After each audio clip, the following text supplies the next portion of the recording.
public hearing for the Committee on Agriculture, Food, This and meeting is Agrarian being Reform recorded. is hereby called to order. Okay. I want to acknowledge the senators present. Those who are physically present are Senator Ejercito, Senator Tulfo, and Senator Marcos. Virtually present are Senator Go and Senator Padilla. So we have a quorum.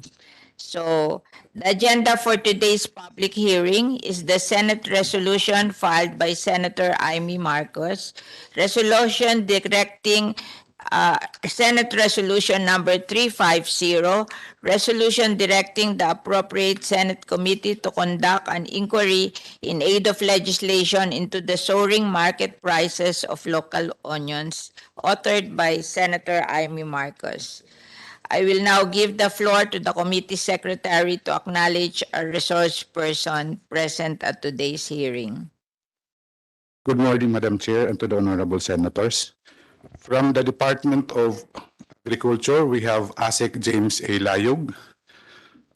For the Inspectorate and Enforcement, ASEC Rex Estoperes, Director Junibert Sagun, Ms. Yuna Ann Gallardo, Attorney Rex Ford Ramos, Mr. Ronaldo Cadarao, Ms. Leticia Carodan, Mr. Paul Vincent Anareta, Ms. Imelda Arida. And we have also Yusek Marcelita A. Sumbilla, Policy Planning and Regulations Department of Agriculture, and ASEC Christine Evangelista from the Consumer Affairs, the DA. And we have Director Gerald Glenn F. Panganiban, the Director of Bureau of Plant Industry. And with Ms. Evangelista is Ms. Aleli Magilin. From the Department of Trade and Industry, we have Yusek Ruth B. Castello, Undersecretary Consumer Protection Group, Ms. Cristina Gilas, Trade Industry Development Specialist, Ms. Erin Forcadilla, and Mr. Bonifacio Antolin. From the Bureau of Customs, we have Attorney Vincent Philip Maronilla, Assistant Commissioner, Post Clearance Audit Group, Attorney Edward James D. Buco, Deputy Commissioner, Assessment and Operations Coordinating Group. From the Tariff I thought that's Tariff Commission, yung Commissioner Marisa Maricosa A. Paderon. Are you from the Tariff Commission or the Bureau of Customs? Tariff Commission, good morning, Senator. Bureau of Customs? No, ma'am. So Tariff there is Commission, no one Philippine from the Tariff Bureau of Customs. Attorney Vincent Philip Maronilla, ma'am, Attorney Edward Buco. Okay. Then, indeed, Tariff Commission, Commissioner Marisa Maricosa Paderon. Go And ahead. thank you, ma'am. From the PICA, Philippine Council for Agriculture and Fisheries, Executive Director Nestor D. Dumenden. From the National Bureau of Investigation, NBI, Mr. Rodante C. Biro, Chief Anti-Organized and Transnational Crime Division, Attorney Rehom P. Pimentel, Agent Organized and Transnational Crime Division, Mr. Ruel S. Bolivar, Assistant Director for Intelligence Service, 620 Comia, Chief Criminal Intelligence Division, and Oliver D. S. Baisa, Chief Research and Analysis Division. From the Philippine National Police, they are represented by Police Major General Eliseo Cruz and Police Brigadier General Sidney N. Villaflor. From Food Terminal Incorporated, Madam Chair, the President, Mr. Bert. The Honorable Rep. Nicanor Briones, Aga Party List, is here with us, Madam Chair, with Ms. Emily Crudo and Ms. Jane Do. From the mayors and the local government officers, Madam Chair, the San Jose Occidental Mindoro area is represented by the municipal agriculturist, Mr. Romel B. Kalingasan. He is also joined by Councilor Mercy Alvaran. From Pangasinan, Bayambang City, we have the municipal agriculturist, Ms. Zaira Ortiano. We are awaiting, Madam Chair, the arrival of the farmers from Nueva Ecija. They're still on their way to the Senate. Shortly, they will be here with us, Madam Chair. Farmers and cooperatives, engineer and other private entities. We have Engineer Rosendo So, the Chairman of the Samahang Industriya ng Agrikultura. Mr. Ramon Silverio, Chairman, Kaagapay Kilusang Bayang Tagapagpapaunlad Multipurpose Cooperative or Kaakibat MPC. The Chairman, the Provincial Cooperative Development Council. Mr. Tom Brillo, the Onion Farmer Trader of Barangay Kaliwanagan, San Jose City. Mr. Percival M. Turla, Farmer, Purok 5, Mandasig, Candaba, Pampanga. Dr. Mary Ann Sayok, the Public Affairs Lead, East West Seed Company. Mr. Danilo Lansangan, Chairman, Santa Ana Agricultural MPC, and Mr. Nazario Pangan, Board of Directors, Santa Ana Agriculture MPC, and also Ms. Lucia Antonio. And we have, for now, Madam Chair, Prof. Joselito Carino, Social Entrepreneur, Mindoro Produce Agri-Trading, MPAT. That's all for now, Madam Chair. Thank you.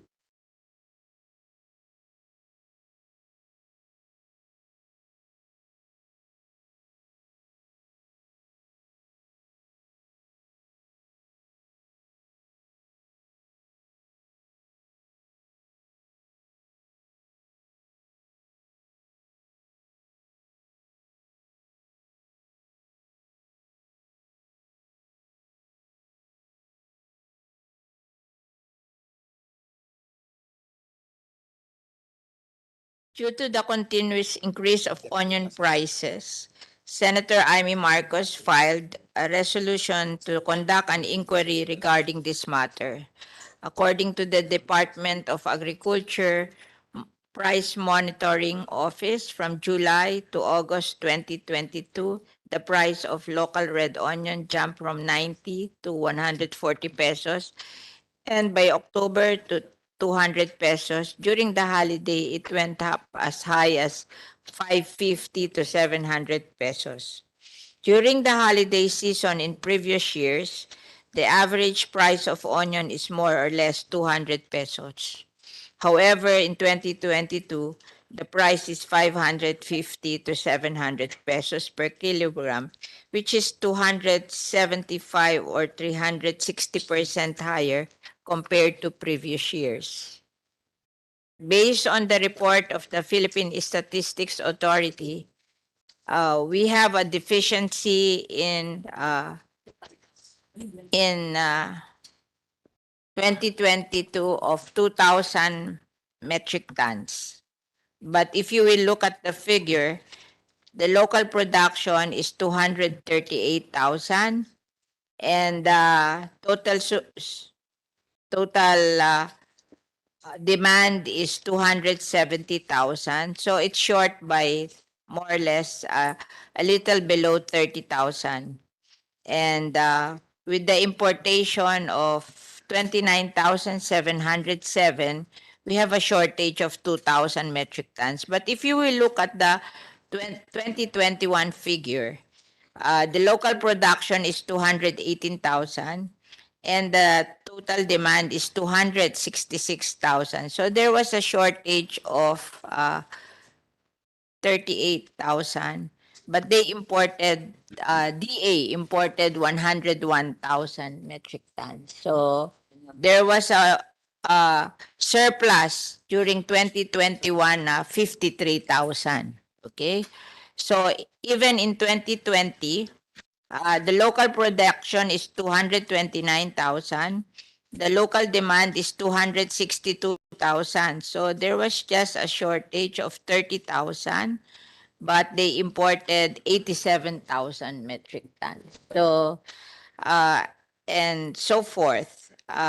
In 2019, it's not as difficult. It's almost equal.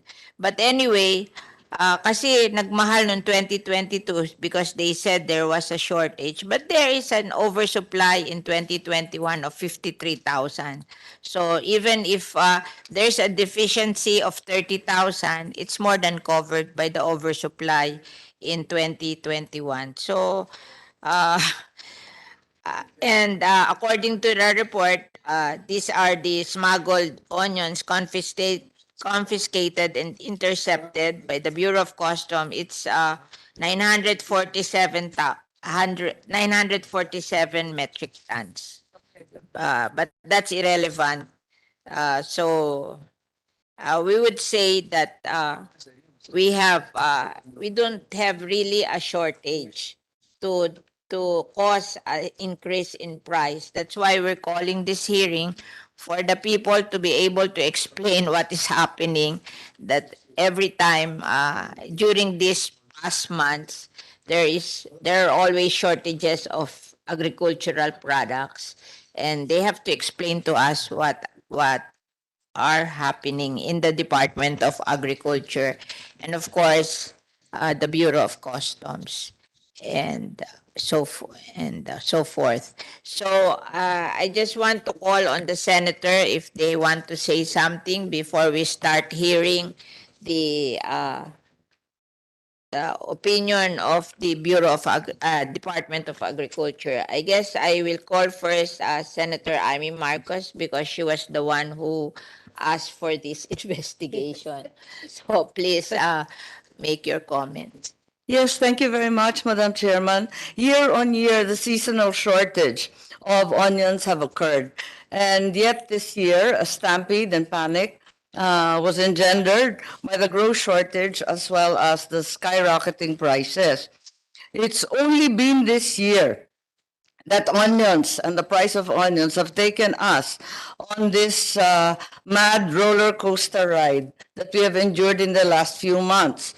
In April at 60 pesos per kilo, in December, and until very recently, 760 pesos per kilo. It is apparent that there is an abject lack of planning, therefore. As stated by the chairwoman, importation would have solved this, a very minimal importation, in fact, would have solved this if it had been timely and well projected. However, there seems to be as well a level of treachery and manipulation involved, because these prices are inexplicable. Cruel and unusual punishment has also been meted out upon OFWs who have been arrested in their attempt to bring in onions from Dubai and elsewhere as other foodstuffs, given the prices that we face today. So it appears now that an importation will occur of 25% of the SPSIC, or 21,000 metric tons. We would like enlightenment on that, and ways forward such that we will never see this once again. I am fully aware of onion farmer suicides, not only in Pangasinan, but even in Nueva Ecija and in Pampanga, where the miserable prices of March and April barely paid for the cost of production. And yet, here in Metro Manila, we have been unable to procure onions at a reasonable rate, even despite the established SRPs of 150, 250, and so on. So we hope that we can be enlightened during this hearing. Thank you very much, Senator Amy. May we call now on Senator Tulfo to make his comment? Thank you, Madam Chair. To simplify things, the reason kung bakit nagkaroon po ng pagkataas ng presyohan ng sibuyas, tulad ng sinabi ni Senator Amy